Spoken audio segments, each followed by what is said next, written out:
د تروژمۍ مسافر دیارلسمه برخه. روان په تورو شپو کې مسافر د تروژمۍ، روان په تورو شپو کې مسافر د تروژمۍ، همدا د غرناطې د لور سپېڅلې قربانۍ وې، همدا د غرناطې د لور سپېڅلې قربانۍ وې. د تروژمۍ مسافر د داستان درنو او قدرمنو اوریدونکو، په دې هیله چې ټول به جوړ او روغ یاست، الله رب العزت مو خوشحال لره. د زه محسن احسان مې یو ځل بیا د تروژمۍ مسافر د داستان د خپرونې کوربتوب کوم، په دې هیله چې دا خپرونه تر پایه راسره واورئ. درنو او قدرمنو اوریدونکو، په تېره برخه کې مو واورېدل چې عتبه په ډاډمنې لهجه ځواب ورکړ. دا چې څه ځواب یې ورکړ دا به په نن خپرونه کې واورو ان شاء الله تعالی. عتبه وویل: د عقل په هیڅ خبره به اوس ستا سر خلاص نشي. اوس دا فکر نشي کولی چې د حمید بن زهره د لمسي کور ته روان یې او د هغه په یوه وړوکي کریز به د کلي خلک ټول ورباندې راټول شي. ته پر دې هم نه پوهېږې چې که ته هلته د سید هستوګنځی معلوم کړې هم د دې کلي د خلکو له مرستې پرته نشي ورتلی، او بیا عتیقه هم له هغه سره ده، نو په دې سیمه کې به داسې څوک نه وي چې هغه ته د پورته کتلو جرأت وکړي. خو زه په هر قیمت چې وي غواړم عتیقه بیرته راولم. اوس ته هغه بیرته نشي راوستی، خو زه یې بیرته راوستلی شم. کښېنه او په ډاډه زړه زما خبره واوره. عمیر بېسیکه پر کرسي کښېناست او عتبه مخ ته کښېناست. وویل: زموږ وروستۍ هڅه باید دا وي چې د سعید وراره ونیسو او ویې تښتوو. له هغه وروسته دا پیغام راستولی شو چې که مو عتیقه موږ ته راونه سپارله نو ستا وراره به سینټیاپي ته واستو، بیا به وګوري چې هغوی دواړه څه وړ زموږ په ګیر کې راځي. خو د هغه هلک د نیولو لپاره دا وخت مناسب نه دی. موږ به د شپې لخوا د هغوی پر کور ورځو او تر څو شپه راځي ستا مسؤلیت دا دی چې دوه تنه اعتمادي کسان دې هلته پیرو وکړي، که نه نو زما نوکر به در سره مرسته وکړي، خو ته باید له کوره لرې اوسې او شاوخوا د کلي څوک باید دا شک ونه کړي چې د څه پروګرام لپاره راغلی اوس تلی شي. زه لږ خوب کوم، خو دا په یاد ولره چې که دې زما د هدایت څخه یوه ذره هومره سرغړونه وکړه نو سر له ننه به د دواړو لارې بیلې وي. عمر وویل: ستا تجویز صحیح دی، خو زما په زړه کې دا اندېښنه تر اوسه پاتې ده چې که پلارجان ناڅاپي راورسېږي نو موږ به د ډېر خطرناک حالت سره مخ شو. د هغه په موجودیت کې به د منصور بکور برید ته بیا د یوه لښکر ضرورت وي او د کلي یو سړی به هم زموږ ملګرتیا ونه کړي. ما سره یوازې د ځان په باب اندېښنه نشته، بلکې ستا ژغورل به هم ماته محال شي، ځکه خو تاسو زما خبره ومنئ د منصور نیول او له دې ځایه تښتول به څو لحظې ونیسي. عتبه په غوسه شو او وویل: زه به تر څو ځلې تا ته تسلي در کوم چې ستا پلار دلته نه راځي. ما نه غوښتل چې ته اندېښمن شې، خو اوس ښایي دا ضروري وي چې درته ووایم چې هغه بالکل د تګ راتګ نه دی او تر ډېرو ورځو پورې به ستا د مخامخ کېدو سوال نه پیدا کېږي. که ته نوره تسلي غواړې هغه دا ده چې هغه یو طبیب کور ته رسولی دی او طبیب ته یې دا هدایت کړی دی چې ته به دا حال ته چاته نه وایې. له دې کار څخه چې وزګار شوې ته د زړه له تله د هغه خدمت کولی شې او امکان لري چې څو ورځې وروسته د هغه د غصې په سړولو بریالی شې. خو تر کومه چې ماته احوال راغلی دی دا دی چې په راتلونکي به ستاسو ترمنځ د ناندریو او غصې وار را نشي. تقدیر د هغه د خبرو ځواک ترې اخیستی دی. عمر تر لږ ځنډه په حیرانۍ هغه ته وکتل، بیا وویل: مګر زه خو له تا سره یو ځای وم، دا خبر تا ته کله راغی؟ سهار وختي له ماڼۍ نه یو استازی راغلی و، ته هغه مهال ویده وې او ما د دې پروګرام د ارزښت په خاطر سره پاسول مناسب ونه بلل، خو ته پر دې خفه نه وې. عمر ځواب ورکړ: تا ته دا ګمان څه وخت پیدا شو چې زه به د یو ناروغ سړي د کنځلو د اورېدو په خاطر ستا ملګرتیا پرېښودو ته تیار شم؟ ستا دا ګمان غلط دی، زه له هغه څخه ویرېږم. زما سره یوازې دا اندېښنه وه چې هغه زموږ پریشاني زیاته نه کړي. دا اوس زه دننه کور ته تللی وم، داسې مې احساسوله چې زه ښایي د پلار په ژوند کې بیا دلته را نه شم او ښایي په مرګ هم هغه په میراث کې ما له ناسکه ورونو سره شریک نه کړي. خو زما پر دې خبره هیڅ خفګان نشته. ما ژمنه کړې وه چې په خپله برخه مسؤلیتونه به خامخا ترسره کوم. عتبه وویل: ته به د خپلو مسؤلیتونو ترسره کولو وروسته تاوان ونه کړې. ستا ناسکه ورونه به ستا له رضا پرته له سینټاپي راستانه نه شي. زه د دې خبرې ذمواري اخلم. کله چې د جګړې خطر لرې شي نو پریدان به تا د ډېر لوی انعام حقدار وګاڼي او زما به دا هڅه وي چې زما دوست په دې سیمه کې تر ټولو لوی سردار وي. خو زما دا اندېښنه ده چې ستا یوه هیله به هیڅکله هم ترسره نه شي. ما ته هغه نجلۍ ډېره سرټمبه ښکاري. که هغه د سعید لپاره خپل ظالم ترس ښه بغاوت کولی شي او خپل کور او کهول پرېښودلی شي نو اوس به په اسانۍ ستا ګیر ته رانه شي. عمر وویل: زما سره د هغې د کرکې سبب سعید دی. کله چې موږ د هغه کیسه ختمه کړو د عتیقې لارې ته راوستل بیا ګرانه دي. عتبه وویل مګر مخکې تا هیڅکله هم نه وویلي چې هغه نجلۍ تا ته دومره مهمه ده. ما تل دا فکر کاوه چې یوه ورځ به تا ته د خپل ژوند تر ټولو لویه هیله بیانوم او ته به ما مایوسه نه کړې. عتبه وویل زما باور دی چې د سعید او د هغه د وراره د ژغورنې په خاطر به هغه تر لوی نه لوی قربانۍ ته تیار شي. خو که ته دا غواړې چې کومه ورځ د هغې کرکه لرې شي نو کیدای شي تر څه وخته پورې ته له صبر او حوصلې څخه کار واخلې. که هغه ډېر بد دماغه وي نو امکان لري د لارې راوستلو لپاره یې موږ د کلیسا د احتساب له ادارې څخه مرسته وغواړو او بیا یوه ورځ تا د هغې ژغورونکي په حیث ورمخې ته کړو. که ته په دې مسله کې زما مرسته غواړې نو زه له تا څخه دا ژمنه اخیستل غواړم چې ته به هره خبره کې زما مشوره او هدایت عمل کوي. عمر ځواب ورکړ زما لخوا به 1000 غفلت هم نه وي. د عتیقې ترلاسه کول زما د مرګ او ژوند سوال دی. عتبه هغه ته په ځیر ځیر وکتل او بیا یې ناڅاپه مخ واړوه. د معتصم بلا د جوج هغه جذبه در یاد کړه د یوې خور د مظلومیت کړي کناره در یاد کړه د صلیب توغ چې شو نسکور ها عمر یې در یاد کړه ستا باسی خلافات و غیرت خلافات و دا علوم دور هغه علم خلافات تل و کامیاب عباسیان و د نړۍ د خپرونې درنو او قدرمنو اورېدونکو نږدې نیمه شپه زبیدې داسې احساس کړه لکه څوک چې د کوټې دروازه ورټکوي. هغه وپسېده راجګه شوه او کښېناسته. د کوټې په یو کونج کې ډیوه بلېده. منصور دې ته نږدې په درانه خوب ویده و. راجګه شوه په کوټه کې ډیوې ایرې لرې کړې تیل یې پکې واچول او دروازې ټک ټک یې خپل خیال وبله او بیرته په بستره وځغېدم. څو شېبې وروسته بیا چې چا دروازه وټکوله زبیدې په وېرېدلې لهجه وپوښتل څوک یې؟ په ځواب کې د نوکر غږ اوچت شو. زه یم دروازه خلاص کړئ زر کوئ. یو سړی د سعید پیغام راوړ دی. زبیدې منډه ور واخیسته خو په زنځیر ته یې لاس ور څه یې په خیال کې ور وګرځېده او لاس یې ودرېد. ویې پوښتل هغه څه وایي؟ نوکر ځواب ورکړ هغه دا وایي چې د سعید حالت خراب دی او هغه منصور ورغوښته دی. سعید چېرته دی؟ او له دې سره سم یې دروازه خلاصه کړه. یو سړی ناڅاپي د دې ورمیش کلک کړ او شاته یې ټېل وهله. وویل تا ته به اوس معلومه شي چې سعید چېرته دی. د سرک په رب کې د نوکر نه علاوه 3 نور کسان کوټې ته ورننوتل او زبیدې په حیرانۍ عمیر او د هغه ملګرو ته کتل. عمیر د تورې څوکه د هغې تر سترګو لاندې تېره کړه. وویل که تا ډېر لږ د شور او زوږ هڅه وکړه پر سر غوڅولو به دې لږ ډیل ونه کړم. اوس ووایه عتیقه او سعید چېرته دي؟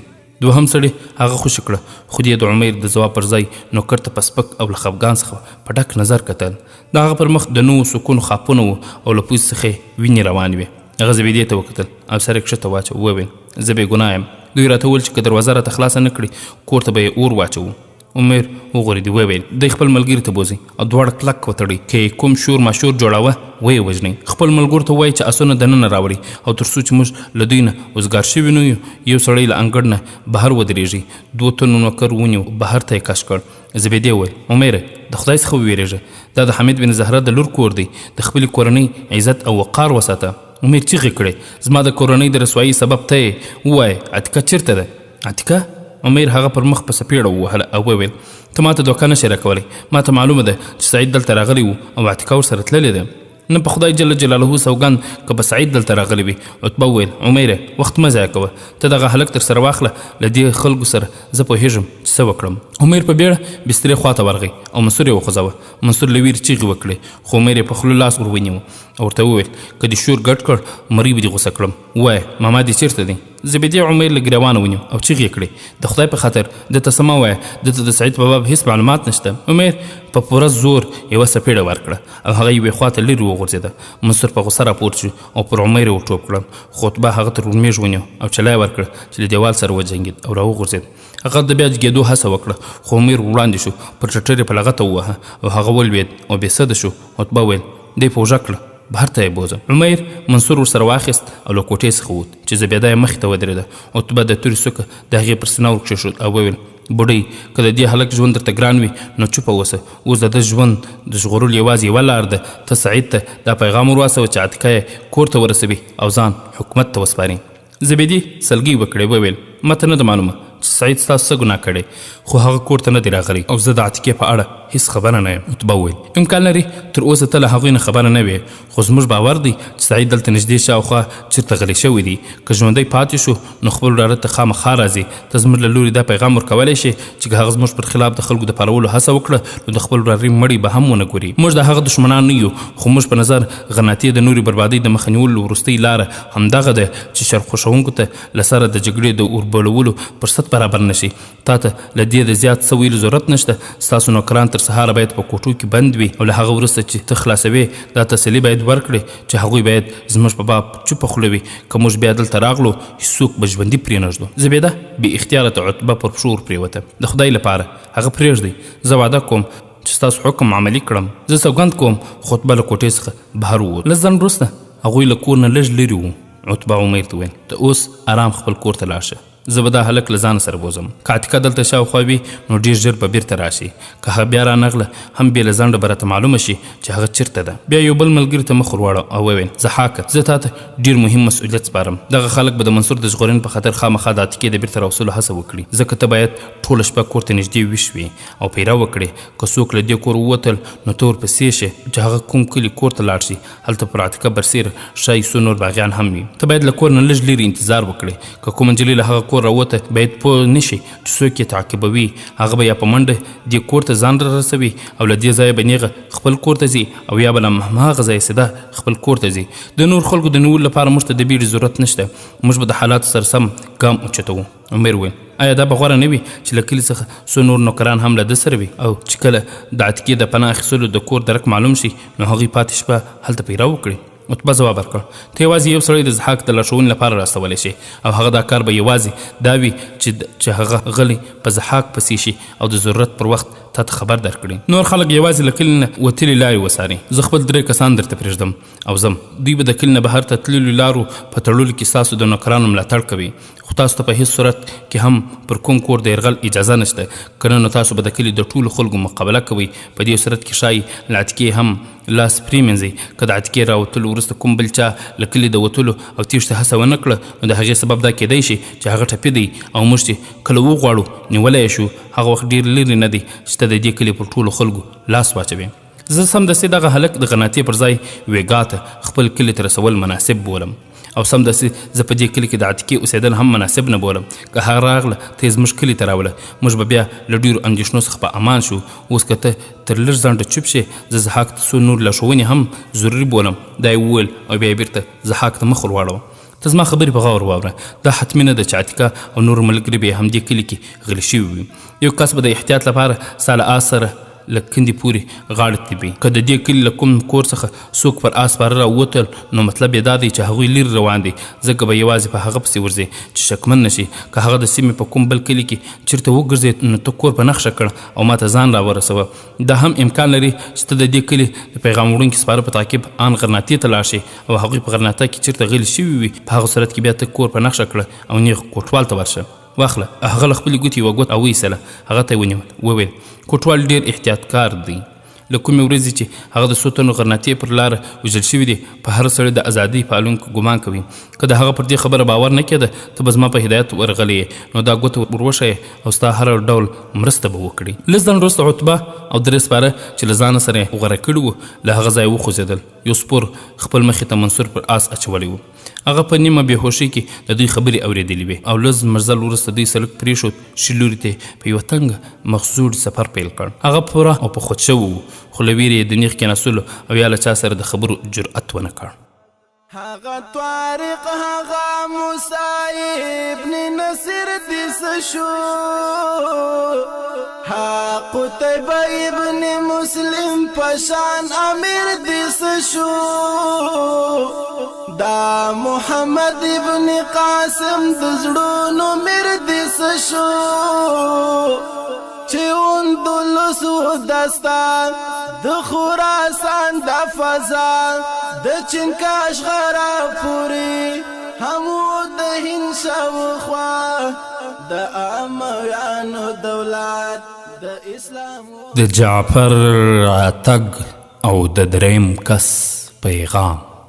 خبرونه درنو قدرمن اوریدونکو. سعید په نیمه بېهوشي حالت کې د عتیقې غږ واورېد. هغه څو شېبې دا یو خوب ګاڼه او بې حرکت پور. عتیقه په وار وار له بدري څخه وپوښتل دوی ولې تر اوسه په هوښ رانغی؟ او بدري به دې ته دا تسلي ورکوله ته غم مه کوه دغه دارو به اوس ډېر زر انشاءالله اغېزه پرې وکړي. خو له ده سره په خبرو کې باید ډېر پام وکړو. عتیقې وویل زه له دې خبرې ویرېږم چې که هغه ما دلته وویني خفه نه شي. کله چې دی د کور د احوال پوښتنه وکړي نو زه به دا څنګه ترې پټه کړم چې موږ د حمید بن زهره قتلان په لاره کې ولیدل. ایا داسې نه شي کېدی چې تاسو یو څوک له کلي نه د منصور دوی کره واستوئ د هغه احوال راوړي؟ زما باور دی چې دی په هوښ راشي نو زما نه به یې لومړۍ پوښتنه د منصور په باب وي. سلمان وویل که ولید جعفر ته دا ویلي وي چې سعید دلته دی نو هغه به له غرناطې څخه نیغ دلته راشي موږ به یې د منصور دوی د احوال لپاره واستوو. که نه نو زه په خپله پسې ورځم. عتیقې وویل که عمر په کومه بده اراده تللی وي نو له هغه سره د مقابلې همدا یوه لار ده چې له کلیوالو څخه مرسته وغواړو او دا کار تر هر چا زیات ماته اسانه دی. عمر یو لیونی سړی دی او د هغه له ظلم نه د منصور د ژغورلو لپاره زه د خپل کاکا په پښو کې پرېوتو ته تیاره یم. زما په خاطر هغه یو ویشته هم باید بې ځایه نه شي. زه د بیرته ستنېدو څخه د مخه یوازې دا تسلي کول غواړم چې سعید به روغ شي. عتیقې ډېر په زحمت خپل سلګۍ راتم کړی او بدري هغه ته تسلي ورکوله زما خوري له همت څخه کار واخله که ته دلته نوی راغلی هم څه فرق یې نه کاوه. د حمید بن زهره د قاتلانو لپاره د سعید موندل اوس د مرګ او ژوند سوال جوړ شوی دی. انشاءالله موږ ته به ډېر زر دا معلومه شي چې هغوی هلته تللي دي څه یې وکړل او موږ باید د دوی په مقابل کې څه وکړو. اوس ته یوازې دعا کولی شي. سعید پوره په هوښ راغلی و خو څو دقیقې خپل خدمتګارانو ته د کتو توان نه درلود. بیا یې یو ځل سترګې له رپولو وروسته وغړولې او دوی ټول چوپ شول. د سعید سترګې د عتیقې پر سره میخ شوې او په کتو کې بې شمېرې پوښتنې اوښتې. بدریا په بیړه راغله پر تندي یې لاس وکښېښود وویل وروره د عتیقې په اړه اندېښنه مه کوه ستا وضع ښه نه وه ما پیغام ور واستوه او راومې غوښتم. ستا دې ته اړتیا وه. سعید هڅه وکړه چې پورته شي خو سر یې ورباندې وڅرخېد او بیرته بې سیکه پر بالښت سر ورکښېښود. بیا یې په خوب کې وبنګېده. داسې مې ګڼله لکه خوب چې وینم. کاشکې عتیقه مو نه وی راغوښتې. په دې حالت کې به موږ له یو بل سره هېڅ مرسته نشو کولی. بیا یې څو شېبې تر خوله بې معنا غږونه ووتل او بالاخره بېسده شو. بدري او سلمان په ډېر زحمت دوا پرې وخوړله. بیا چې لږ راپخود شو یوه شېبه یې خپلو خدمت کوونکو ته وکتل. بیا یې سترګې پټې کړې. لږ ځنډ وروسته په درانه خوب وبېدو شو. 2 ساعته وروسته سلمان د میلمنو حجرې ته تللی و او بدري په بله کوټه کې د مازدیګر لمونځ ادا کړ. چې جګېده اسما چې له عتیقې او سعید سره په منډه ورغله ورته وویل مرجانې. هغه بیا راپخود شو او له عتیقې خاله سره خبرې کوي. هغه له دې نه خفه ښکاري. ما ورته وویل چې خاله پخوا هم ډېر ژړېدلې ده میلمه به لمونځ ادا کړی وي هغه راولم. بدري د هغه لاس ونیو وویل نه ته دوی پرېږده چې خبرې وکړي. د میلمه د پریشان کولو ضرورت نشته. ورشه هغه ته یوازې دومره ووایه چې اوس د ټپې وضع ښه ده. 1 ساعت وروسته بدري په خپله کوټه کې ناسته وه چې په دردناکه چغې یې واورېده.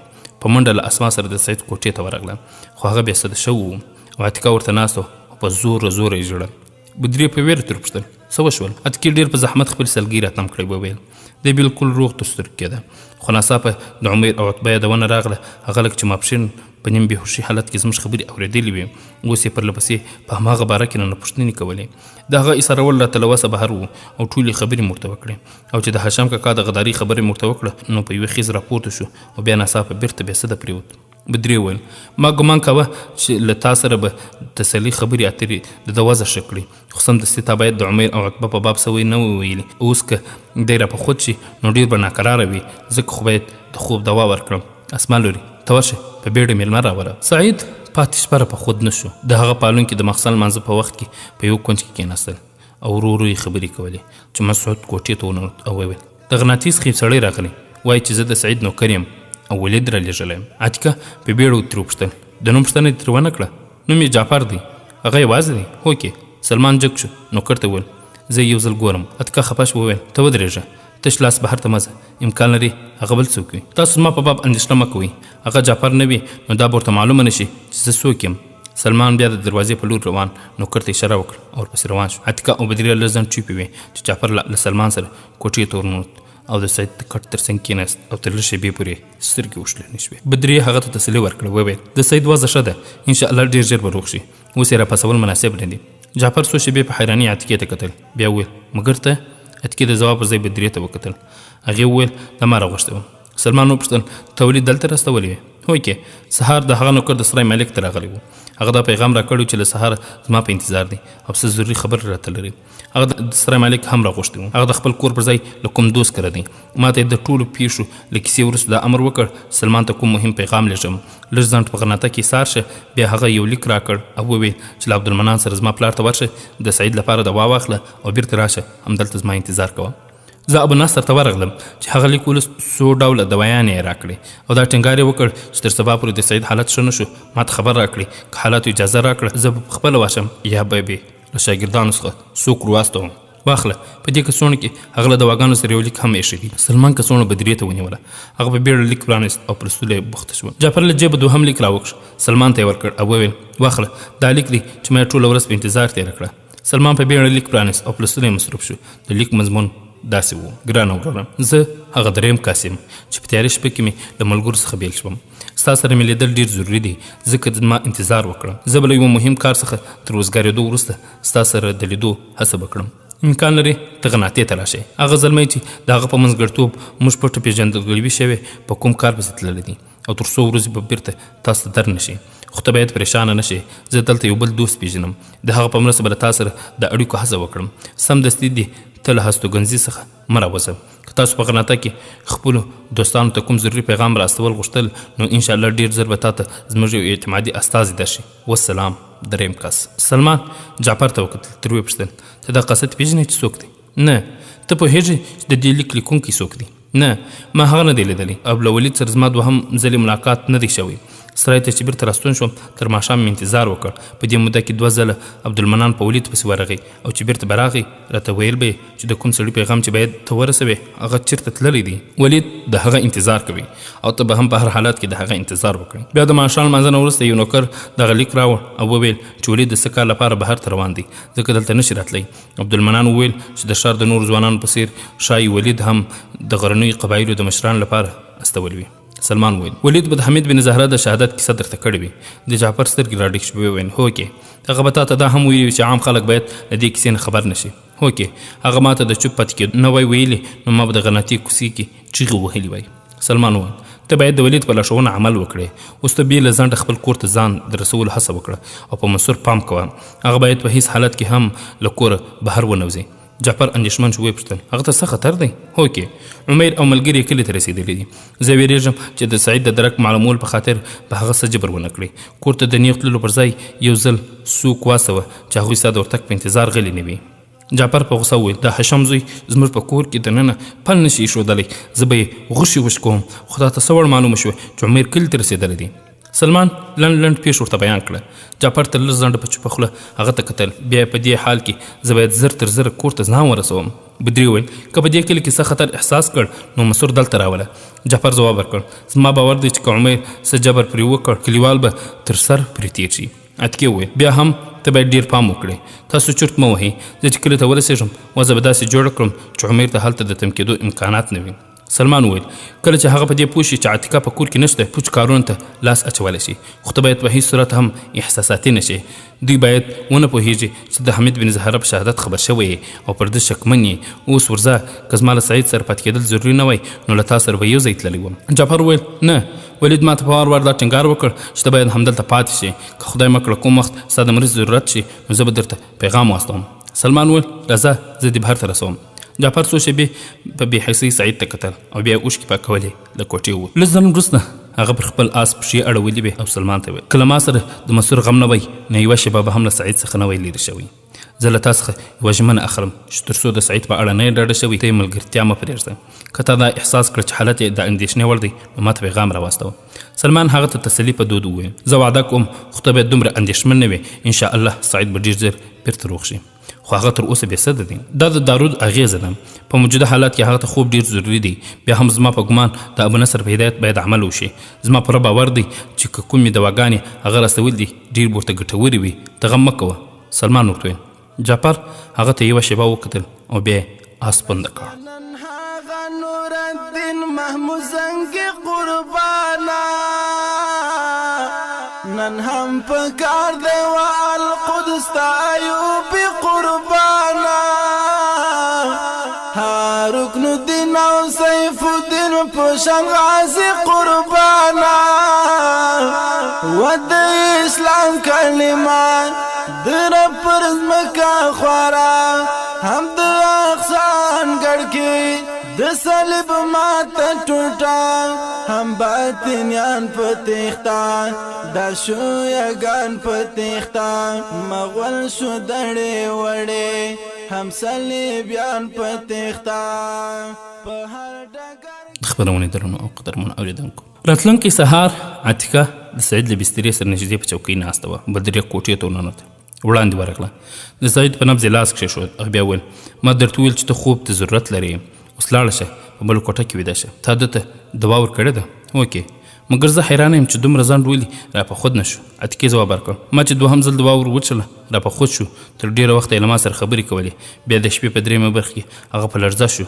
ما غوښتل تا راویښه کړم خو هغه زه منع کړم بدري په اندېښنه وویل تا باید زه راویښه کړی وای تر اوسه ته به نه ده شکېدلې اوس ته جګه شه په بله کوټه کې ویده شه عتیقې ځواب ورکړ اوس ما ته خوب نه راځي ما خوري ستا خوب ته اړتیا ده لاړه شه بدري په ډېره مینه ورته وویل عتیقه جګه شوه بل کوټې ته لاړه او بدري بیا د سعید نبض وکت او پر کرسۍ کښېنستله څو دقیقې وروسته بوډا نوکر ورو ورو ور وټکولو بیا دننه ورغی وویل میلمه وایي که اجازه وي زه سعید ووینم بدري زر ټیکری پر سر راسم کړ وویل هغه زه راوله نوکر لاړ او لږ ځنډ وروسته سلمان کوټې ته ورننوت مهرباني وکړئ بدري وویل بیا یې زیاته کړه سعید د شپې بیا راخوت شوی و ظاهرا یوازې ښه معلومیږي خو زه د طب په باب اندېښمنه یم سلمان د سعید د نبض له کتلو وروسته په کرسۍ کښېناست وویل که مناسبه بولې زه بغناطې ته ولاړ شم ډاکټر به راولم نه که ډاکټر ته ضرورت شو ستا پر ځای به بل څوک واستوو هغوی خبرې کولې چې مسعود په منډه کوټې ته ورنوت وویل صاحب جعفر بیرته راغی سلمان خفه شو بدرې ته وکتل او بیا مسعود وویل هغه چېرته دی دلته یې راوله مسعود بهر ته ووت او عتیقه له بلې کوټې راوته ویې پوښتل جعفر راغی بدرې ځواب ورکړ هوکې مګر ته باید ویده شوی وای زه د منصور په باب پوښتنه کوم خدای جل جلاله دې وکړي چې هغه کوم شو خبر راوړی وي بیا بې سیکه بدرې ته نږدې کښېنستله لږ ځنډ وروسته جعفر له مسعود سره یو ځای کوټې ته ورننوت او له څېرې ښکار کېده چې کوم ښه خبر یې نه دی راوړی هغه په ډېر زحمت خپلې سرکۍ تپ کړې او ویل صاحب کور ته زما تر رسېدو دمخه هغوی منصور نیولی او کوم لوري ته یې ورسره بیولی و سلمان له ځایه وچڅ وویل چا عمیر او د هغه ملګرو هغوی زما مېرمن ته دا ګوښونه هم کړي وو چې که عتیقه زر کور ته راستنه نه شوه نو بدل به یې له منصور نه اخلي سلمان په پوښتنه جعفر زر زر کیسه ورته تېره کړه سلمان بیا وپوښتل هغوی کومې خوا ته تللي دي ما ته معلوم نه دي ما پر سړک نه دي لیدلي تا د عمیر له کوره معلومه نه کړه نه امکان لري هغوی له هغه ځایه تللي وي ما په دوی پسې د ورتلو پر ځای دا ضروري وبلله چې تاسو ته خبر درکړم عتیقې چې دا واورېدل سر یې کلک ونیو وویل د دې ټولو مصیبت سبب زه یم زه دا نه خوښوم چې زما په سبب د سعید وراره ته څه تکلیف ورسېږي زه هم دا اوس بیرته تلو ته تیاره یم له دې سره په سترګو کې اوښکې راوخوټېدې سلمان وویل پر دې خبره به وروسته فکر وکړو سمدستي ما پرېږدئ چې له جعفر نه معلومات ترلاسه کړم مسعود ته زر تر زر زما آس تیار کړه مسعود له کوټې څخه ووت او سلمان له جعفر څخه وپوښتل تاسې دا دلته راغلی هوکې په لاره کې خو دې څوک نه وي لیدلي چې په تا پسې یم جعفر وویل زه چې له کوره ووتم د خوړ بلې غاړې څخه یو سپور راپسې شو سلمان په غوسه وویل تا چې د منصور په اړه واورېدل بیا په دا په خیال کې در ونه ګرځېدل چې ستا تګ راتګ به څرل کېږي که د هغه کوم جاسوس په تا پسې را روان وي نو تا خو د دې کلي او کور د هغه لارښوونه وکړه جعفر وویل د شپې په وروستۍ برخه کې ما هغه ونه لیدی شو چې څوک دی زموږ په منځ کې ډېره فاصله وه بیا چې زه کلي ته رانږدې شوم شکمن شوم آس مې ودراوه او فکر کې شوم سلمان وویل هغه تر دې کلي در سره راغی او ته دومره احمق یې چې نیغ دلته راغلی جعفر وویل صاحب له ما څخه اشتباه خامخا شوې ده خو لږ په ډاډ زما خبره واوره امکان لري بیا مې دومره احمق ونه بولي کلي ته چې رانږدې شوم په دې باوري شوم چې هغه په ما پسې دی ځکه چې جومات ته نږدې شوم له آس څخه پلی شوم آس مې په ونه پورې وتړه او جومات ته ننوتلم له نیکه مرغه د سهار اذان وشو او څو تنه لمونځ کوونکي راټول شوي وو ما د جومات له غولي څخه د دیوال له څنګ سړک ته وکتل هغه سپور لږ لرې ولاړ و زما باور و چې هغه زه جومات ته د ننوتلو په وخت کې لیدلی یم او تر څو زما آس د سړک تر څنګ وي دی به ډاډه وي چې زه په جومات کې یم ځکه خو زه له شا څخه پر دیوال واوښتم او له جومات څخه راوتم له اوږده چکر وروسته مې ځان دلته را رسولی دی زما باور دی چې تر څو خلک له لمانځه څخه وزګار نه شي او بهر را ونوځي هغه به دا ګمان نه کوي چې زه په جومات کې نه یم او بل لوري ته تللی یم سلمان لږ ډاډه شو وویل اوس ته ورځه همدغسې جومات ته ننوځه او له دروازې څخه ووځه او غرناطې ته مخه کړه زه به په لاره کې در سره ملګری شم ستا له څه حرکت څخه باید نامعلومه نه شي چې ته پر هغه شکمن شوی یې جعفر وویل که تاسو ځنډ وکړئ زه به په غرناطه کې په همهغه سره کې ستاسو انتظار کوم ته عادي مزل کوه زه به نه ځنډېږم ورځه اوس بیړه کوه جعفر په منډه له کوټې څخه ووت بدري وویل ته څه کول غواړې سلمان ځواب ورکړ زه تاسو ته د دې زمینه برابرول غواړم چې سعید له دې ځایه وباسئ کوم بل ځای ته یې ورسوي دې کلي ته نږدې کوم بل ځای شته چې تر دې زیات خوندي او په امن وي بدري ځواب ورکړ د شیخ ابو یعقوب کلی له دې ځای یوازې 2.5 میله لرې دی هغه 4 ورځې له موږ نه وړاندې خپل کور ته راغلی دی که زه هغه ته خبر ورکړم نو په خوښۍ به سعید ته پناه ورکولو راضي شي خو په داسې حال کې د سعید وړل خطرناک دي که هغه جاسوس یوازې وي نو دلته سمدستي سعید ته څه خطر نشته زه به په لار کې ورسره ټکر شم خو بیا به هم سعید او عتیقه هر وخت باید له دې ځایه وتلو ته چمتو وي هغه کلی کوم لوري ته دی بدري ځواب ورکړ ختیځ لوري ته زموږ د کور سره نږدې لاره تېره شوې ده خو دا لاره ډېره سخته ده یوه اوږده خو هواره زموږ له کلي څخه 2 میله لرې له سړکه بېله شوې ده او په تنګه دره کې د ابو یعقوب تر کلي پورې رسېدلې ده په هغه لاره کې د خلکو تګ راتګ وي ځکه که ضرورت شو سعید باید په غرنۍ لاره هغه کلي ته ورسو سلمان وویل که تاسو پر شیخ ابو یعقوب اعتماد کولی شي نو دلته یې راوغواړئ بدري ځواب ورکړ هغه زما د میړه ډېر ښه انډیوال و هره 2 او 3 ورځ زموږ د احوال پوښتنې لپاره راځي عتیقې وویل که د کور ته زما په بیرته ستنېدو سره د سعید او منصور د سرونه خیر وي نو زه تیاره یم سعید هم پر دې ډېر ناقرار و چې زه ولې دلته راغلی یم سلمان ځواب ورکړ سعید دا نه خوښوي چې ته هغه لټمارانو ته وسپاري د هغوی لاسونه د حمید بن زهره په وینو رنګ دي تاسو په خپله قربانۍ منصور نشئ ژغورلی اوس د خبرو وخت نه دی که نه نو ستا پر دې قانع کول راته ګران نه دي چې که ته د هغوی په لاس ورغلې نو لاسونه به د سعید د شارګونو ته ورسېږي سلمان د دروازې په لوري ولاړ او بیا بدري ته مخ راواړ وویل تاسو پر دوی پام کوئ تاسو د دوی غم مه کوئ خو سلمان زر بهر ووت او بدري خپله خبره پوره نه کړای شوه له کلي نه نږدې 2 میله لرې له جعفر سره 2 سپور ولیدل شو د ترجمې مسافر داستان درنو او قدرمنو اوریدونکو د چې نور څه وسول دا به په راتلونکي خپرونه کې واورو انشاء الله تعالی دا خپرونه ما محسن احسان چمتو او تاسو ته وړاندې کړه در بیا چې تاسو په درنو حضور کې حاضر یو تاسو ټول په لوی الله جل جلاله سپارو السلام علیکم ورحمت الله وبرکاته دا اندلس ها عاموي خایسته صحنه یادوم د عثماني امپراتوري هغه دوره یادوم د محمد فاتح لویه کارنامه یادوم د عثماني حاکمان و متقي حاکمان شپږ سوه کاله